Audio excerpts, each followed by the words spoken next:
Entonces, si tienen Biblia, por favor la pueden abrir en Filipenses, capítulo 1, y vamos a orar antes, ¿les parece? Señor, quiero darte gracias por poder estar aquí, darte gracias por la vida del pastor Diego, de su esposa, y rogarte, Señor, que ahora puedas hablar con nosotros. Te necesitamos, queremos escuchar tu voz, en el nombre de Jesús. Amén. Bien, Filipenses. Libro de Filipenses, capítulo 1.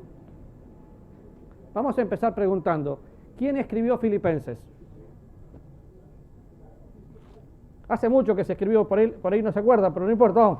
¿Quién escribió el libro de Filipenses? No tengan miedo, toda respuesta vale. Es que me ha pasado varias veces que llego, pregunto y resulta que el pastor no les deja hablar. ¿Les deja hablar el pastor? Sí, a usted sí, ¿verdad? ¿Quién escribió Filipenses? Moisés. No fue Moisés. ¿Quién fue entonces? Fue Josué. Fue Judas. A ver. No me quieren contestar. Qué malos que son conmigo. ¿Quién? No me puedo decir que no sabe. Vos sí sabés. Pablo, muy bien. No me quería contestar, no quería. Pablo. ¿Y en qué? Y estaba Pablo. Y si pensamos en la vida de Pablo y pensamos en misiones, Pablo era un misionero que cumplió la misión porque tuvo la visión de Dios. Y cuando escribe este libro, tiene muchas cosas claves. Estaba pasando problemas, estaba preso. Sin embargo, se atreve a decir, las cosas que me sucedieron son tan buenas que sirven para extender el Evangelio. Y vaya conmigo al versículo 21 del capítulo 1. ¿Quién lo puede leer fuerte? A ver, 1:21. Que de hecho lo sabemos de memoria. Porque para mí el vivir es y el morir es. ¿Qué es el vivir? Ahora, qué fácil es decir esto. Para mí el vivir es Cristo. Pero ¿qué significa para mí el vivir es Cristo? Porque no sé si le pasó, pero a mí es más de una oportunidad así. Tomamos versículos y los ponemos en algún lugar como dedicatoria, los mandamos en tarjetitas, pero este versículo tiene una profundidad increíble, porque el apóstol Pablo estaba en una disyuntiva. Quedarme acá es necesario por causa de ustedes, pero ir a la presencia de Dios es muchísimo mejor. Y claro, cuando empezamos a pensar en esto, ninguno de nosotros quiere morir, ¿o sí? Salvo que estés pasando una terrible depresión, pero si no, nadie quiere morir, porque hablamos mucho de la muerte, pero no estamos preparados para ella. A pesar de que tenemos vida eterna, perdón de pecados y demás, pero Pablo dice, porque para mí el vivir es Cristo y el morir es ganancia. Ahora, en el mismo libro de Filipenses, capítulo 4, versículo 13, vamos a pensar exactamente lo que el apóstol Pablo quiere decir. Para mí el vivir es Cristo y el morir es ganancia. Hace muchos años, en el año 84, algunos de ustedes ni habían nacido, decidí servir al Señor. Fue una decisión, pero fue una decisión basada en amor, y servir a Dios es un privilegio. Servir a Dios no es para pastores o misioneros solamente, servir a Dios es para todo hijo de Dios. Pero no puedo servir porque tengo capacidad, porque tengo dones, porque tengo talento, sino porque entendí y empiezo a aprovechar la fuerza de Dios. En el capítulo 4, versículo 13, el apóstol Pablo pone, a ver, ¿quién se anima a leerlo? ¿Todo? ¿Lo puedo? ¿En quién? En Cristo que me fortalece. Cuando el apóstol Pablo habla de que todo lo puedo en Cristo que me fortalece, en los versículos anteriores está diciendo, sé vivir humildemente, y toda la situación que estaba enfrentando, pero todo lo podía en Cristo que me fortalece. Entonces, a ver si tienen buena memoria, para determinar lo que el apóstol Pablo está diciendo en Filipenses 1:21, que dice, para mí el vivir es, para mí el vivir es, solamente los cristianos me pueden contestar, para mí el vivir es, ok, y el morir es. Cuando pienso en el vivir es Cristo, el morir es ganancia, lo que Pablo dice, que nuestra fortaleza deriva de la fortaleza de Cristo. Cuando yo dije recién que había un lugar en San José que hay mucha pobreza, no existe pobreza más grande que morir sin Cristo. No existe pobreza más grande que una persona que no tiene esperanza. Porque podés tener todo y no tener nada. Hace un tiempo atrás pasamos por varios velorios. Estuve en un velorio de gente extremadamente pobre, donde quería escuchar acerca de Dios. Estuve en el velorio de gente con mucho dinero, donde eran apáticos. ¿Quién era más rico? Los pobres. ¿Por qué? Porque necesitaban escuchar a Dios, porque sin Cristo no hay esperanza. Y el día que entendí que cada persona que no tiene a Cristo está perdida, empecé a evangelizar. No porque tengo facilidad, sino porque asumí la responsabilidad. Una persona con Cristo un día va a disfrutar la presencia de Dios por la eternidad. Una persona sin Cristo nunca más puede disfrutar la vida eterna con Cristo. ¿Por qué? Porque dice el mismo apóstol Pablo en Tesalonicenses que está separado de la presencia de Dios, en llama de fuego, excluido totalmente. ¿Por qué? Porque nunca pudo conocer al Señor. Entonces, lo primero que veo aquí, los recursos del Señor, y deriva de la misma fuerza. Pero para poder entender la fuerza de Dios, me voy al mismo libro de Filipenses, capítulo 3, versículo 10, que dice, a fin de conocerle y experimentar el poder de su resurrección y ser partícipe de sus padecimientos, o sea, ser semejante a Él. ¿Saben que la vida cristiana es mucho más que venir el sábado o el domingo a reunirnos? La vida cristiana es 24/7. La vida cristiana es un cristianismo real, que yo entiendo que Cristo vive en mí y que lo que ahora vivo en la carne, lo vivo en la fe del Hijo de Dios. Así que derivar del poder de Cristo, pero capítulo 2 de Filipenses, versículo 5. Es hermoso este versículo y habla de tener la mente de Cristo, tener los sentimientos de Cristo y tener la humildad de Cristo. ¿Cuántos de ustedes tienen la mente de Cristo? No sé si no me quieren contestar o no tienen la respuesta, pero saben, todo cristiano tiene tantas cosas en el momento de ser salvo, porque la gracia de Dios se la regala, que a veces no disfrutamos todo. Nosotros tenemos la mente de Cristo. ¡Wow! ¿Y entonces puedo pensar como Dios piensa? Por supuesto que lo puedo hacer. El tener la mente de Cristo hace que yo pueda ver a las personas con compasión, hace que yo pueda amar como Dios amó, porque Él coloca amor en mi corazón, pero me deja pensar como Él pensó. Y usted dice, pero ¿de dónde sacamos, Raúl, que tenemos la mente de Cristo? El apóstol Pablo en 1 Corintios capítulo 2 dice que nosotros, que el hombre, habla del hombre natural, es el hombre que no tiene a Cristo, habla del hombre carnal y habla del hombre espiritual. El hombre espiritual tiene la mente de Cristo. ¿Y cómo hago para alimentar la mente de Cristo? Muy fácil. 2 consejos dados también por el apóstol Pablo. Me dejo llenar por el Espíritu Santo de Dios y eso transforma mi vida. Y la palabra de Cristo, morando en abundancia, me llena de tal manera. ¿Qué pasa si tomo un vaso, abro el tubo y empiezo a dejar que el agua empiece a correr? ¿Qué pasa con el agua? Se empieza a derramar. Y si hubiera habido suciedad en el fondo, la suciedad sale porque hay abundancia de agua.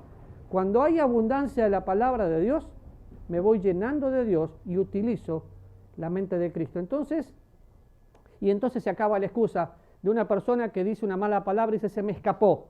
No se te escapó, la tenías adentro. Si un perrito se te escapa, estaba dentro de la casa. Si una palabra deshonesta se te escapa, estaba dentro de tu corazón. Para que no esté, te llenas de Cristo. Pero fíjense lo que dice Filipenses capítulo 2.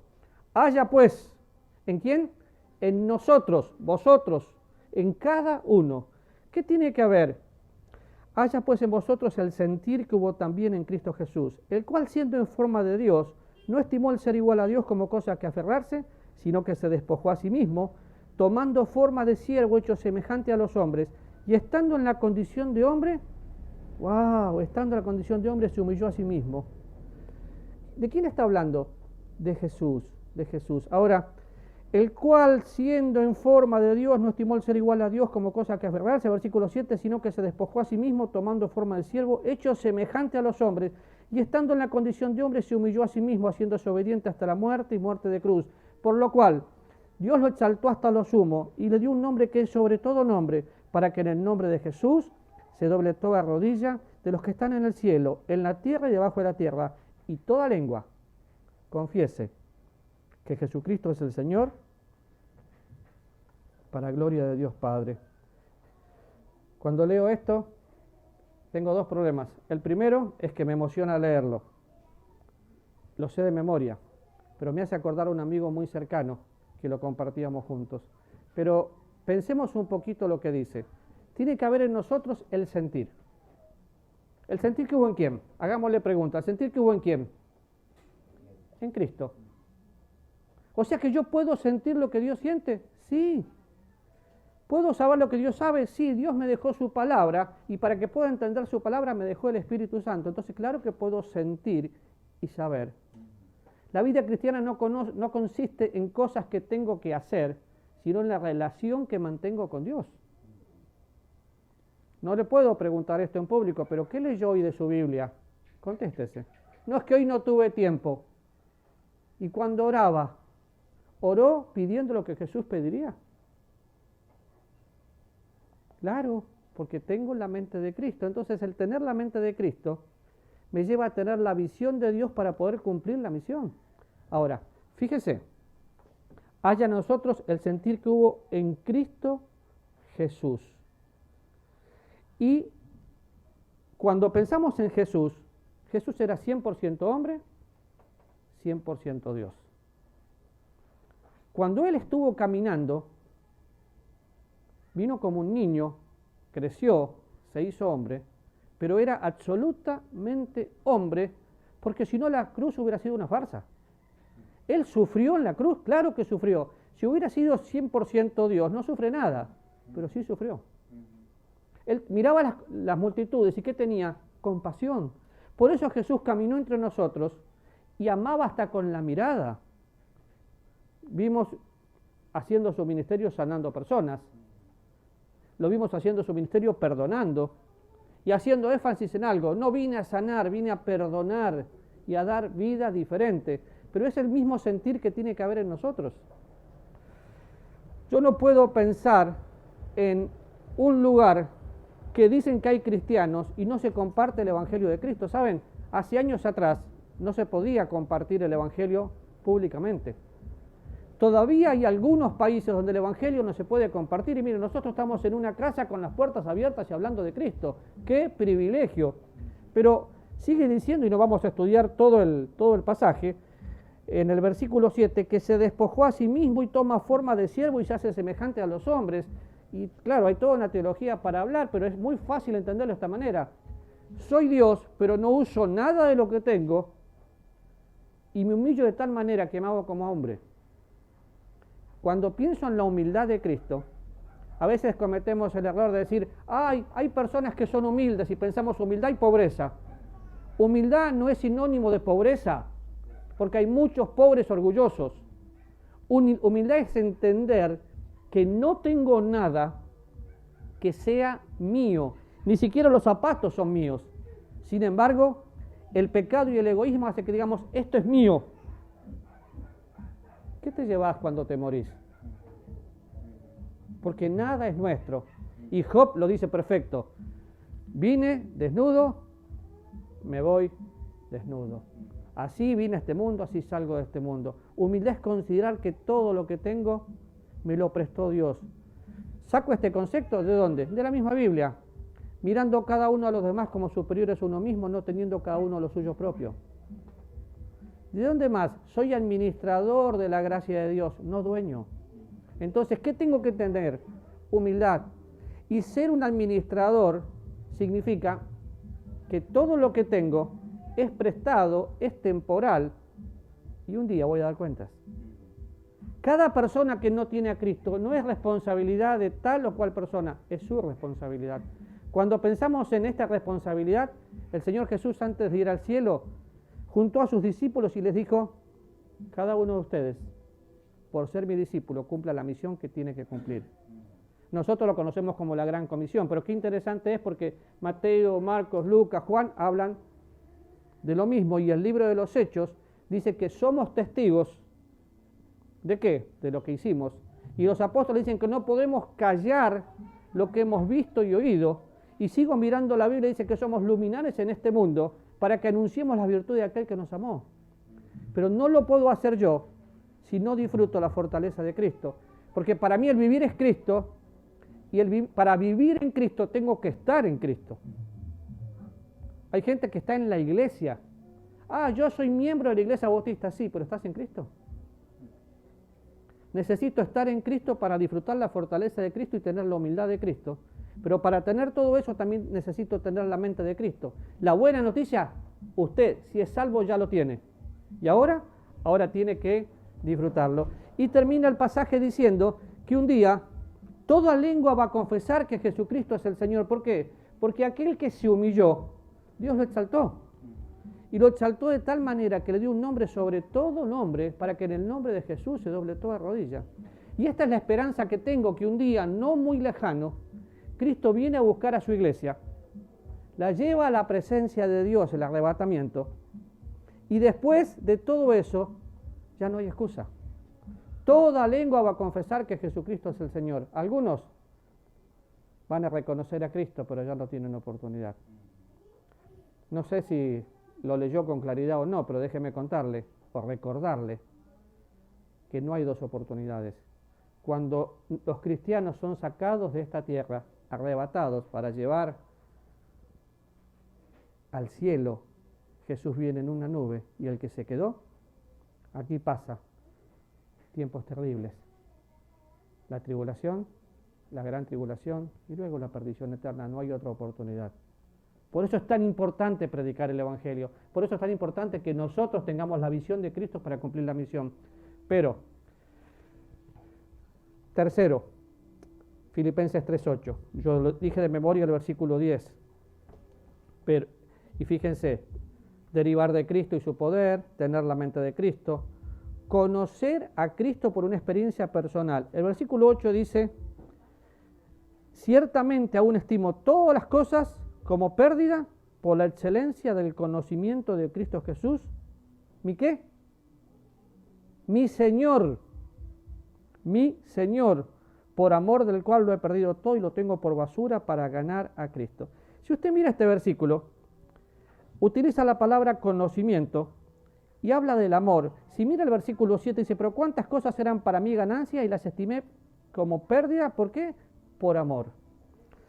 Y nosotros cantamos mucho acerca del amor.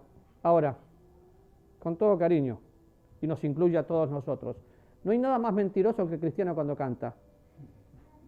Te amo, Señor, con mi corazón. Y de golpe Dios te dice, tenés que hacer esto, esto y esto. No, conmigo no te metas, ¿eh? ¿Quién le dijo alguna vez, conmigo no te metas, Señor? Te quedás ahí. No, ¿cómo le voy a decir eso? Se lo vivimos diciendo. Claro, no lo decimos de la boca para afuera, se lo decimos con la actitud. Pero en este pasaje habla varias veces del amor, y que por amor voy dejando todo. Cuando estamos enamorados, no pedimos nada a cambio. Es interesantísimo pensar en el amor de Dios, que tiene que ver con la gracia de Dios, porque gracia es que Dios me da todo aquello que yo no merezco, y el verdadero amor no me pide nada a cambio. Me da risa cuando empiezan los chicos a noviar o a jalar, empiezan a jalar y se creen que están enamoradísimos, caminan por las nubes. No están enamorados, están alborotaditos, emocionados o como le quiera llamar. Porque apenas hay un problema y cortan, no te amo más. El amor nunca deja de ser. El amor es sufrido, el amor es benigno. Si los cristianos entendiéramos el amor de Dios, no existirían peleas, no existirían no soy más tu amigo, porque la amistad se basa en el amor. El verdadero amor echa fuera el temor. Y cuando pienso en este versículo, dice que habla de la palabra conocimiento. Es una palabra muy interesante. Adán se conoce con Eva. ¿Qué hicieron? Tuvieron una relación que les llevó a tener hijos. El conocer es una relación íntima. José se conoce con María. Y nosotros como cristianos somos la esposa de Cristo y somos llamados a tener una relación íntima con el Señor. Ahora, una relación íntima no es una relación sexual solamente, porque así lo es. Es mucho más, es ser vulnerable delante de Dios, es dejar que Dios me conozca. Y en Corintios el apóstol Pablo dice que aquel que conoce a Dios es conocido por Él. O sea, yo puedo abrir mi corazón literalmente a Dios. Cuando conozco a Dios, puedo tener por basura cualquier otra cosa, porque soy hallado en Cristo. Y el que conoce a Cristo camina como Cristo, porque tiene la mente de Cristo. ¿Conoce a Jesús? Yo no le pregunto si usted es salvo, porque seguramente tiene un día en el cual usted entendió que era pecador, que la paga del pecado es muerte y recibió a Jesús. Le pregunto si conoce a Jesús por una experiencia personal. Yo deseo de todo corazón que sí. En el libro Su Gracia es Suficiente, que Dios me dio la oportunidad de escribir, cuento algunas cosas que yo tuve que experimentar, pero yo conocí a Jesús como Salvador. Yo recibí a Jesús como Salvador, pero conocí a Jesús de una manera diferente y llegó a ser mi Señor a través de problemas muy difíciles, donde pensé que ya no iba a seguir viviendo, donde pensé que no iba a poder ver a criar a mis hijas, donde la prueba era tan grande que fue mayor de la que yo podía soportar y Él tuvo que soportarla por mí. Oh, pero ¿cómo? No es que la prueba no puede ser mayor, la prueba tiene que ser mayor, porque si no es mayor, la paso solo. Y el apóstol Pablo dice aquí, todo lo tenía por basura, pero aún estimo todas las cosas como pérdida por la excelencia del conocimiento de Cristo Jesús, mi Señor. Mi Señor. En griego hay dos palabras para Señor. Una es dueño de todo y la otra es Señor y Dios. Definitivamente Él es el dueño de todo y Él es el Señor y es Dios, pero no siempre le reconocemos como Señor. Le tenemos como Salvador, pero aquel que reconoce a Cristo como Señor, le obedece. El que conoce al Señor debe andar como Él anduvo. Si usted dice que conoce al Señor, nunca le va a decir, no, Señor. Y cuando se lo diga, se va a sentir mal, va a querer confesar. Ahora, ¿qué pasa cuando le decimos, no, Señor? Bueno, lo primero que sucede es que pongo triste al Espíritu Santo de Dios. Capítulo 4, versículo 30 de Efesios. No contristéis al Espíritu Santo de Dios. Y lo segundo que pasa, apago el Espíritu. Si yo sé que tengo que hacer algo, fácil. Al que sabe hacer lo bueno y no lo hace, ¿le es? No lo dije yo, lo dice la Biblia. Así que si usted sabe que tiene que hacer algo y lo deja de hacer, es pecado. Y ese pecado tiene que ser confesado para que yo pueda experimentar el disfrutar la mente de Cristo y una experiencia personal. Y el versículo sigue mucho más, es muy profundo. Dice, por amor del cual lo he perdido todo y lo tengo por basura. Y empieza el 9, para ser hallado en Él. ¿Saben? No tenemos absolutamente nada que sea nuestro. Pero viene a mi mente y corazón, si el Señor vendría hoy, ¿qué encuentra en su vida y en su corazón? Si Cristo viene hoy, ¿hallará fe en la tierra? La fe es algo personal. Yo no puedo heredar fe a mis hijas, a mi esposa o a mis padres. La fe es personal porque viene de una relación personal con Cristo. Entonces, cuando pienso en las misiones, tengo que pensar en la visión. Lo primero que tengo que entender es que tengo la mente de Cristo para poder utilizar y tengo que sentir lo que Él siente. Tengo que saber lo que Él sabe y lo hago por la palabra. Y necesito caminar en la sabiduría de Dios. ¿Y cómo lo hago? Poniendo en práctica la obra de Dios. Dejo todo lo que no sirve y pongo a Cristo en el lugar que tiene que estar. Escuché en diferentes momentos, Cristo es mi prioridad. Cristo no puede ser mi prioridad, Cristo tiene que ser todo. Porque si Él es primero, yo quiero ser el segundo. No, yo quiero que Él sea todo, porque estamos completos en Cristo. La obra de Dios se hace a la manera de Dios y solamente va a crecer cuando nos rendimos. ¿Y qué es rendirse? Hacer lo que hizo Jesús. Se humilló a sí mismo y el Padre lo exaltó. Y si nosotros no nos humillamos, no somos quebrados, Dios no puede trabajar. Pero una más. Filipenses 3:9 dice, ser hallado en Él, no teniendo mi propia justicia, que es por la ley, sino la que es por la fe de Cristo, la justicia que es de Dios por la fe. Ser cubierto por la justicia de Cristo. ¿Qué significa ser cubierto por la justicia de Cristo? Ser justificado. La doctrina de la justificación, que le duele la cabeza a muchos teólogos y no saben cómo explicarla, la empezó explicando el apóstol Pablo, y es ser cubierto por su justicia, es ser revestido en Él. Si yo tuviera una camiseta abajo, o una camisa abajo, y me pongo esto, me estoy revistiendo. Hace poco estaba en un lugar que hacía frío, y yo me puse algo más arriba. ¿Por qué? Porque me revestí. Nosotros estamos revestidos por la justicia de Cristo, y es tan fácil como esto. ¿Cómo es tu nombre? Juniet. ¿Lo dije bien? Un día Dios vio a Juniet. Y supongamos que el micrófono es Cristo y acá está Juniet.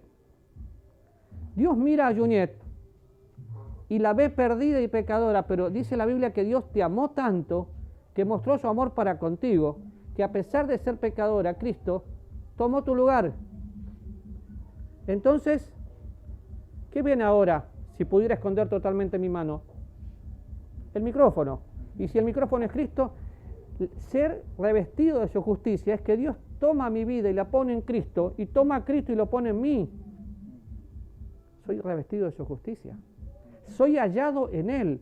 Y la vida cristiana justamente consiste en esto, en ser hallado en Él. Entonces la doctrina de la justificación es entender que la justicia de Cristo viene a mi vida.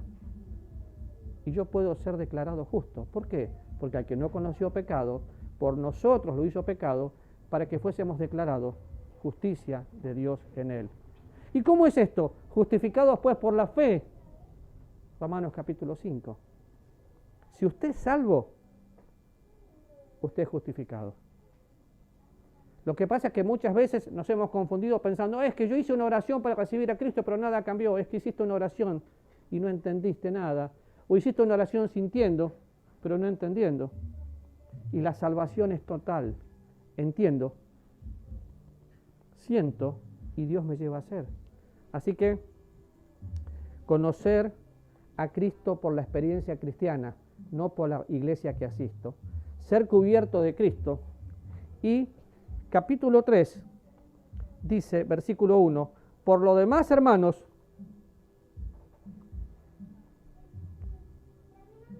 estén tristes y cada vez que tengan problemas, quéjense. ¿Lo leí bien? Porque como no se ve bien acá. A ver si lo leo de nuevo. Por lo demás, hermanos, estén muy tristes, vivan quejándose. Disfruten la inflación. Cuando no les alcance la plata, quéjense. Eso dice. Y el capítulo 4, versículo 1 dice, así que hermanos míos, amados, deseado gozo y corona mía estar firmes en el Señor. Y el versículo 4 dice, vivan tristes, quéjense, estén siempre enojados. ¿Eso dice? ¿Eso dice mi Biblia? ¿Y la suya? ¿Cuál es la palabra clave ahí? Gozo. Obviamente lo leí mal, a propósito lo leí mal. Dice, por lo demás, hermanos, gozaos en el Señor. A mí no me es molesto el escribir las mismas cosas, y para vosotros es seguro. Versículo 4 del capítulo 4, regocijaos en el Señor siempre. Y otra vez digo, regocijaos. Lo que pasa es que como seres humanos somos quejosos por todos. Me quejo si me gusta, me quejo si no me gusta, me quejo si hace calor. Yo le decía a mi esposa, tengo un problema de salud que se llama neuropatía. Entonces, qué lindo, estoy en el calor. Pero es que el calor me hace transpirar. Sí, pero es que en el calor a mí no me duelen los pies, ni las manos. Sí, pero el calor me cansa. Es que nunca nuestro corazón está conforme hasta que no entendamos algo. Tenemos que ser agradecidos por todo lo que tenemos. No tengo ninguna duda y tengo la certeza de que todos los que estamos aquí hoy comimos.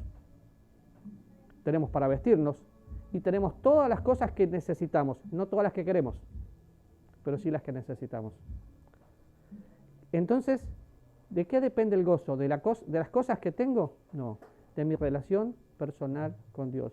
Cuando entiendo que tengo la justicia de Cristo, entonces empiezo a entender que me tengo que gozar. ¿En qué? En todo lo que tengo. Y ahí empiezo a pensar que para mí el vivir es Cristo y el morir es ganancia. Un versículo más y después vamos a disfrutar el calor, pero vamos a terminar. Capítulo 5, versículo 5 de 2 Corintios. ¿Lo busca?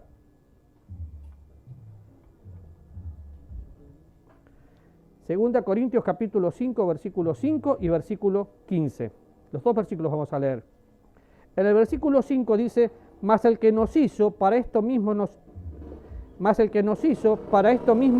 es Dios, quien nos ha dado las arras del Espíritu Santo. ¿Qué nos dio Dios? Las arras del Espíritu Santo. Este mismo concepto usted lo encuentra en Efesios capítulo 1, 13 y 14. ¿Qué es arras? Anticipo. Tenemos el anticipo de Dios en nosotros, somos la morada de Dios. Dios vive en mí.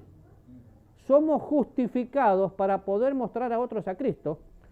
Y el versículo 15 dice, y por todos murió, para que los que viven ya no vivan para sí, sino para aquel que murió y resucitó por ellos. ¿Por todos murió? Sí. Por todos. ¿Para qué? Para que los que viven, nosotros, en palabras muy fáciles, dejemos de ser egoístas y compartamos el Evangelio. Usted ha escuchado lo que yo voy a decir más de una oportunidad, pero yo le pregunto si escuchó o experimentó. Cuando pensamos en la salvación, no es levantar la mano, orar y decir voy al cielo a partir de ahora. Es una experiencia personal con el autor de la vida. Necesito entender que soy pecador o pecadora. Y todos los que estamos acá, sin excepción, hemos pecado. Pero desde que Cristo murió, el mundo se dividió en dos. Los pecadores perdidos que van a estar un día condenados al infierno. Y los hijos de Dios que han sido perdonados, justificados y redimidos, que van a disfrutar por siempre la eternidad. ¿De qué lado está? Yo necesito entender que cuando nací pecador y que puedo ser parte de la iglesia, pero no estar parte de la iglesia local, pero no estar en Cristo, entonces no soy parte de la iglesia, así que soy pecador y la consecuencia de ese pecado es la muerte. Así como hay una separación entre estas dos sillas, hay una separación entre Dios y aquellas personas que no conocieron a Dios. Y entonces es cuando tengo que entender también que Dios muestra su amor para conmigo, que a pesar de ese pecado Cristo ocupó mi lugar, derramó su sangre. La sangre de Cristo limpia todo pecado y Él me regala la salvación y por fe, por confianza, yo puedo tener a Cristo. Ahora eso lo tengo que entender, pero cuando lo entiendo empiezo a sentir, ¿qué es lo que siento? Me siento vacío, me siento sucio, siento que necesito a Cristo. Cuando hace calor, ¿qué quiero? ¡Agua! Cristo es el agua de vida. El que en Él cree no tendrá sed jamás. Si usted entiende y usted siente, usted va a decir, ahora sí, quiero que Cristo venga a mi corazón. Nunca va a poder disfrutar el anticipo del Espíritu Santo hasta que lo entienda. Por todos murió, para que los que viven ya no vivan para sí, sino para aquel que murió y resucitó. La tumba de Jesús está vacía y el secreto del cristiano no está en la tumba, no está en que Él murió, está en la tumba vacía porque Él resucitó. Porque murió para perdonar mi pecado, pero resucitó para que yo disfrute justificación. Así que, pensemos esto. Han tenido todo un mes excelente misionero, han hecho un esfuerzo extra, pero ¿va a cumplir la misión? La misión es que usted alcance una persona, la discipule. Usted alcance una persona, la discipule. Si cada uno alcanza uno, el cristianismo sería diferente. Cuando tenemos algo nuevo queremos compartirlo. Bueno, si amo a Dios, tengo que caminar como Él caminó. Así que piense, para mí el vivir es Cristo, el morir es ganancia. Todo lo que tengo y todo lo que soy le pertenece. Tengo la mente de Cristo, tengo que sentir lo que Él siente, tengo que mirar a cada persona con compasión y entender que su justicia fue dada a mí para que la pueda compartir con otros. Vamos a orar. Señor, quiero agradecerte mucho